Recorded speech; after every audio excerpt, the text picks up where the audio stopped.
Civilizations on this planet have arose and fell through the course of thousands of years. How they arose and what caused the demise of these great civilizations is somewhat a mystery. We date time back to the dynastic period of Egypt as a marker point in history, even though it is becoming more globally accepted that there was lost civilizations who predate the Egyptians by many thousands of years, dating back past the Great Flood. Now, what if there was a group of survivors of the Great Flood that went on to re-inhabit the region surrounding Egypt? This began a chain of command that has spread through history from the very first pharaoh to the secret society that runs this planet today. Wait till you hear this. There is no real leader of this planet, is there? But there are a group of leaders, and the so-called leaders of each country are surrounded by people who advise them what to do and say. In this sense, the president's kings and queens are really only the pawns in the grand scheme of things. If a decision is to be approved, then there are literally hundreds of votes from individuals who each in turn have a whole number of people weighing up the final voting decision. So who is really in charge? In the US, for example, there is a lot of symbolism that tips the ancient Egyptians that we are familiar with, from dollar bills to giant obelisk and the Freemasons, but even this can only be dated back to around the 18th century. When you consider the sheer landmass of the Soviet Union alone at the height of its power, and the fact that the entire planet could fit into this landmass with the exception of Canada, then you find it hard to find evidence here of a secret society because in itself, Russia is just this. When we look into Russia, it is easy to see a country under heavy control, but also very secretive in its process of how the country is run or what kind of dominance Russia has over the rest of the world. It is enormous. But even here we see evidence dating back to Egypt. In fact, Russia is so mysterious that it may be the secret society we are all obsessed with. In Greek mythology, there were members of the second generation of divine beings, descending from the primordial deities and preceding the Olympians. Based on Mount Osiris, the Titans most famously included the first 12 children of Gaia, Mother Earth, and Uranus, Father Sky. They ruled during the legendary Golden Age and also comprised the first pantheon of Greek deities. The first 12 Titans were the females. Titans were before gods. They lived in the far north on the territory of Russia. They were called Atlanteans, those who hold the sky, since they lived in the far north where the earth meets with the sky. Since Atlanteans were older than Greek gods and they lived in Russia, this means that Russian Aryans are more ancient than Greek gods and Greek culture in general. In fact, Greek myths directly say that Greek Olympian gods descended from Atlanteans of Russia. But we must also consider China. Thousands of years ago, it was the Chinese who led the world in development and ambition, but somehow they got bogged down in their ways after such a giant leap forward. Perhaps this was the case that they lost their divine link, just like we see in Egypt or in Iraq. But the history of the Chinese is in that of the longest continuous civilization on Earth today, 3,500 years of written history. And even 3,500 years ago, China's civilization was old. This in itself is discouraging to the student, particularly if we think of history as a baffling catalog of who superseded somebody, who succeeded somebody, and so on. Until the Opium War of 1840, the European merchants and voyagers who reached the distant land of China had looked upon the Chinese with a good deal of awe as a people of superior culture. They still had much the same attitudes as Marco Polo, who, in the 13th century, had told the people of Italy that China had a much more centralized and efficient system of government than European countries had.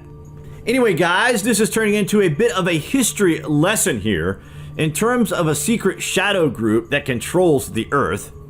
It is hard pushed to say definitely that there is one that controls the entire Earth. We could go on and include the Sumerians, the Mongols, and go deep into ancient Indian history, but we would be here for days, so let's see if there is an underground group that controls the Western civilization. We have already mentioned that there is a lot of dialogue that takes place when there is a decision to be made in the US, Canada, or the UK. We call this democracy, right? But all democracy means is that it is controlled by the majority of its members. This doesn't include ordinary people, so we are in fact ruled over, told what to eat, told to be normal, or face exclusion from the society that we call freedom. But does it work for you? If a secret group controls America, then you don't actually know about it. Why? Because it is done in secret, and the government, the Illuminati, etc., are all just manifested into reality to draw your attention away from this fact, right? This is a family of conspiracy theories based on the notion that real and actual political power resides not with politically elected representatives, but with private individuals who are exercising power behind the scenes, beyond the scrutiny of democratic institutions. If true, then the official elected governments is subservient to the shadow government, which is the true executive power. Perhaps the true elite are exactly that, the wealthiest of our world. Wealth gained through generations and dating back into ancient times. Knowledge that is passed through a family bloodline, oaths that are taken, and secrets to remain much like the royal family of England. Even though they are constantly in the limelight, they seldom say very little of their interest, deflecting wealth with charitable causes and work towards the good of humanity. How much influence does the Queen have over Parliament, you have to wonder. This is the very Queen, after all, who sacked Winston Churchill. Just a thought. Then there is the Bilderberg group meetings. Now, these are strange in terms of a shadow group influencing the world. The group is considering the creation of a one world government, according to investigative journalist Daniel Estulin, with a single global marketplace policed by one world army and financially regulated by a World Bank using one global currency. The group's major objectives are centralized control of all foreign and domestic policies, a new world order with no middle class, just rulers and servants, one international identity and one set of universal values, mind control of the world's population, imposing a universal legal system, and making NATO the world's military. This group of around 150 very wealthy families from Europe and the US have met annually since 1954, and they discuss things in secret, no press, no information leakage. The members are free to do what they want with the information gathered as long as it does not implement the group or its meetings. It is strange to think that this takes place and only considers Western civilization. You have to wonder as to what extent these meetings have on the development of our countries and the ways in which they are being guided, as well as influencing the global economy and the central banks of Europe and America. It also has a stranglehold on us all and halts individual progress towards wealth and truth, and inevitably creating debt and poverty for most of the population. Most of the world's wealth is in the hands of a few families that have influenced modern history.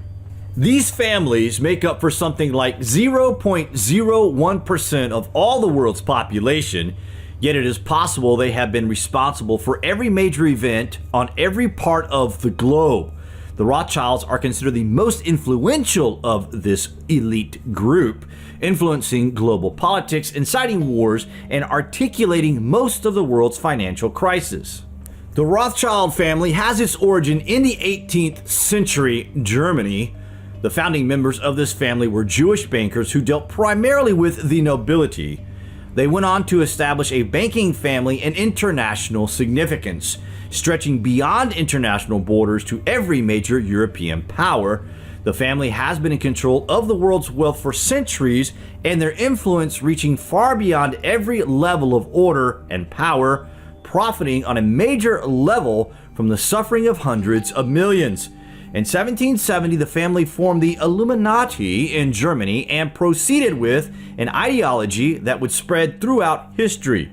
Bavarian government tried to warn all of the heads of states and churches throughout Europe by publishing the details of the Illuminati plot in a document entitled The Original Writings of the Order and Sect of the Illuminati.